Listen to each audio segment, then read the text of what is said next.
It was Christmas on the island of Sodor. All the engines were working hard. Thomas and Toby were busy carrying people and parcels up and down the branch line. Everyone was happy.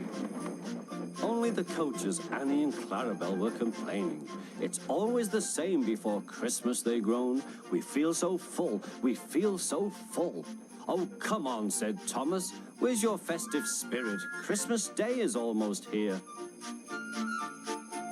By the side of the track was a lonely little cottage with a familiar figure waving to them. It's Mrs. Kindly, whistled Thomas. Peep, peep, Happy Christmas. Thomas always felt better for seeing her. Christmas just wouldn't be Christmas without Mrs. Kindly. When work was over, Thomas went to see the other engines. All their coats had been polished. Ha, said Gordon, just look at us. Your driver will have to work fast to get you as smart as us.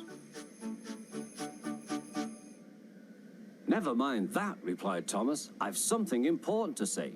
Do you realize it's a whole year since Mrs. Kindly saved us from a nasty accident?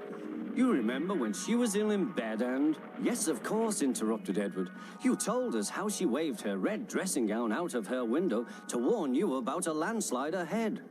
And you and Toby gave her presents, Percy joined in. And the Fat Controller sent her to Bournemouth to get better. But, said James and Henry together, the rest of us have never thanked her properly. Exactly, said Thomas. So now I think we should all give her a special Christmas party. Everyone was getting very excited, and the drivers felt sure that the Fat Controller would agree, as indeed he did. The engines were all busy making plans when silence fell. The Fat Controller had bad news. The weather's changed badly. Mrs. Kindly is snowed up. Toby says he'll help to rescue her. You must help too, Thomas. There's no party unless you do. Thomas hated snow, but he said bravely, I'll try, sir. We must rescue her. We must. There's a good engine. You and Toby will manage splendidly. Thomas charged the snowdrifts fiercely. Sometimes he swept them aside, sometimes they stuck fast, and the men had to loosen them.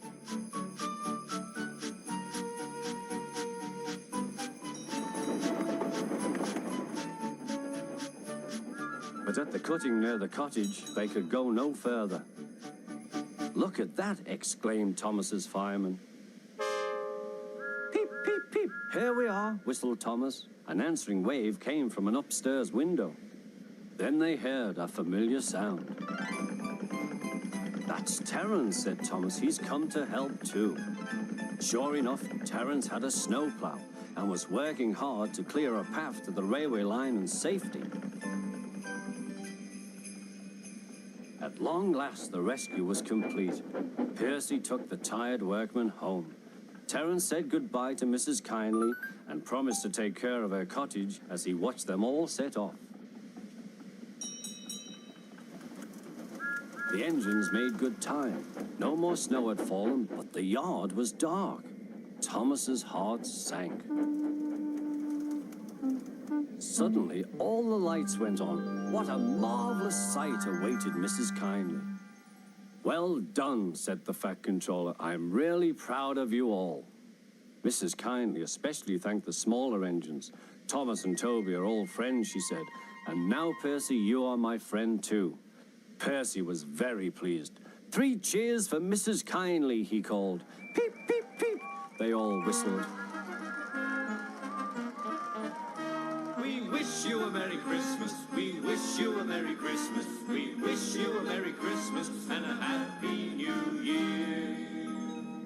Thomas the Tank Engine and his friends thought it was the best Christmas ever, and Mrs. Kindly could think of nowhere she would rather live than here with them on the island of Sodor.